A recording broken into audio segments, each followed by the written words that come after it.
Welcome back healthy morning. हम बात कर रहे हैं फूड पॉइजनिंग पे और मेरे पास एक और ईमेल आ चुकी है, बात करते हैं इस पे भी।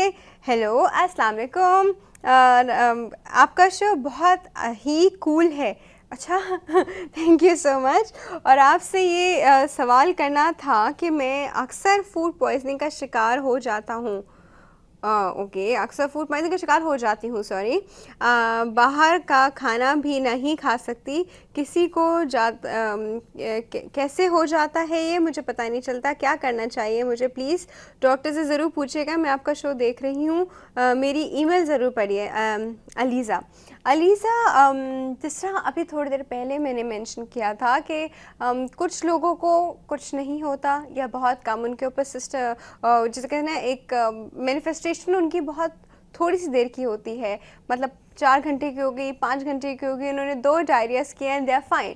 बट कुछ लोगों के अंदर सिम्टम्स बहुत एग्जैजरेटेड आते हैं और in fact I should say majority के अंदर सिस्टम्स ऐसे होते हैं कि जब कुछ इन्फेक्ट बॉडी में होता है, कोई ऐसी इन्फेक्शन एंटर होती है तो वो उससे कोप अप नहीं कर पा रहे होते हैं और डिफरेंट फॉर्म्स में वो अपने आप को मैनिफेस्ट करता है, जिसमें सबसे पहले शुरू होता है पेट में हल्का हल्का मरोड़।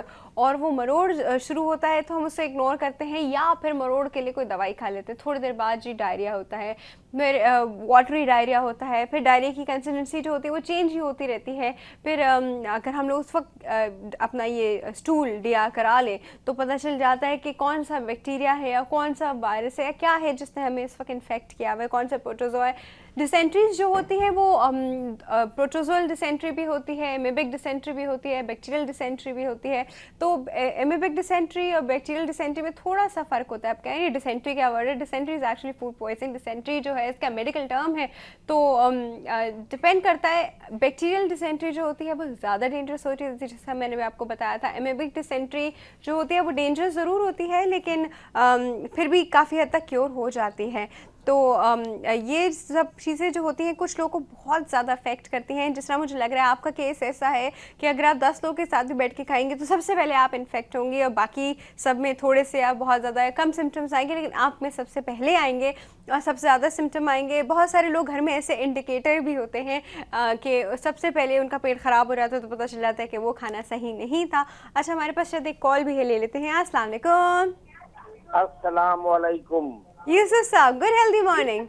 गुड हेल्दी मॉर्निंग, कैसी हैं? बिल्कुल ठीक ठाक, आप कैसे हैं? बड़े नागा करने लगी हैं आप। अरे कब किया? आपने काफी नागे किए हैं अभी रमजान में। एक किया था। अच्छा, एक किया था। और ठीक ठाक हैं आप? हाँ जी, बिल्कुल ठीक ठाक हूँ, आप अच्छा, सुनाइए। मेरा आज का सवाल ये है, जी ये जी। फूड पॉइजनिंग तो एक अलामत है, एक बीमारी है, लेकिन हम जो दूध पी रहे हैं उसमें भैंसों को इंजेक्शन लगाए जाते हैं।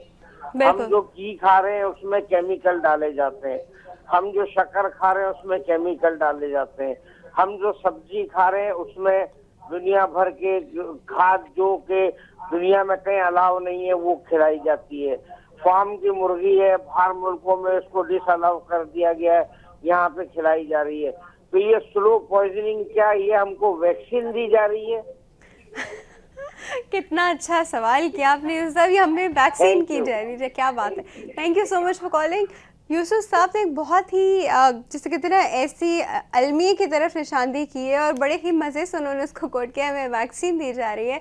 होता क्या है कि डेफिनेटली ये स्लो पॉइजनिंग है और ये हम सब की लाइफ में बहुत ज़्यादा शामिल है। फार्मी मुर्गी जो है, हम लोग के यहाँ शायद देसी मुर्गी का रिवाज ही नहीं है ही फार्मी मुर्गी का, फार्मी अंडे का, और हम लोग ज़्यादा चीज़ें ये खाते हैं। इसी तरह जो सब्जियां होती हैं जब ये खेत में बन रही होती हैं तो इसमें जो पेस्टिसाइड उस वक्त यूज़ किए जाते हैं वो उसके अंदर आए हुए होते हैं। इनफैक्ट यहाँ मैं आपको एक और बात बताती चलूँ, ये जो पेस्टिसाइड्स जो सब्जियों और इन सब चीज़ों के अंदर होते हैं ये स्टोर होते हैं हमारी फैट सेल्स में, स्टोर होते हैं हमारी बॉडी में, स्टोर होते हैं। और रोज़ा रखने का एक फ़ायदा मैं यहाँ पे आपको ये बताऊँ, रोज़ा रखने से जो हमारे फैट सेल डिज़ोल्व होते हैं तो उसमें से जो स्टोर्ड टॉक्सिन्स जो होते हैं हमारी बॉडी के रिलीज़ होते हैं और फिर ये स्क्रीट आउट हो जाते हैं बॉडी से। अदरवाइज नॉर्मल सिचुएशंस में ना इतना रिलीज़ नहीं होते और स्टोर्ड रहते हैं और ख़तरनाक फॉर्म से हमारी बॉडी में सामने आते हैं। लेकिन डेफिनेटली ये सब चीज़ें जो हैं, इन सब चीज़ों के बारे में ज़रूर सोचना चाहिए। हो रही बहुत ख़तरनाक चीज़ें हो रही हैं, हमारी सराउंडिंग में बहुत ख़तरनाक चीज़ें हो रही हैं, पता भी है, लेकिन हम लोग काफ़ी सारी चीज़ों पे नहीं कुछ कर सकते। कहते हम लोग डायरेक्टली एक काम कर सकते हैं कि हम गवर्नमेंट को ब्लेम कर देते हैं इन सब चीज़ों के लिए। डेफिनेटली कुछ चीज़ें हमारे हाथ में नहीं है, गवर्नमेंट लेवल पे होनी चाहिए, लेकिन हमारी गवर्नमेंट का हाल तो सबको पता है। तो फिर जब गवर्नमेंट का हाल सबको पता है तो हम चीज़ें खाना भी नहीं छोड़ सकते, खानी तो है।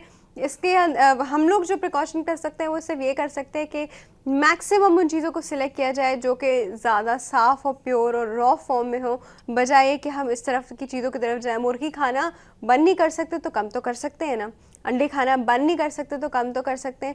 जिन चीज़ों के बारे में आपको इस तरह का शुबा है कि उनमें सब कुछ होता है और होता है, तो फिर आप उसको कम नहीं करें, मतलब बंद ना करें, कम तो कर सकते हैं अगर उसके बगैर गुजारा नहीं है। बंद कर दें अगर आप उसके बगैर बिल्कुल भी नहीं रह सकते।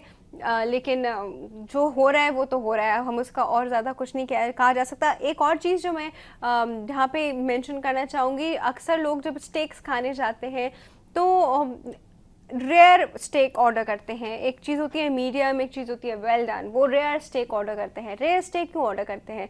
रेयर स्टेक बिल्कुल ऑर्डर नहीं करना चाहिए, इसलिए क्योंकि वो जो गोश्त होता है वो सही से पका नहीं होता, वो कच्चा कच्चा होता है। और कच्चे गोश्त के अंदर इतने बैक्टीरिया होते हैं, उनके अंडे होते हैं, स्पोर फॉर्म में बैक्टीरिया होते हैं। आपने खुद इन द फर्स्ट प्लेस कच्चा गोश्त खाया, अपनी मर्ज़ी से ऑर्डर किया और फिर आपको फूड पॉइजनिंग हो गई। तो बहुत ज़्यादा केसेस जो होते हैं ये कच्चा गोश्त खाने की वजह से सामने आते हैं।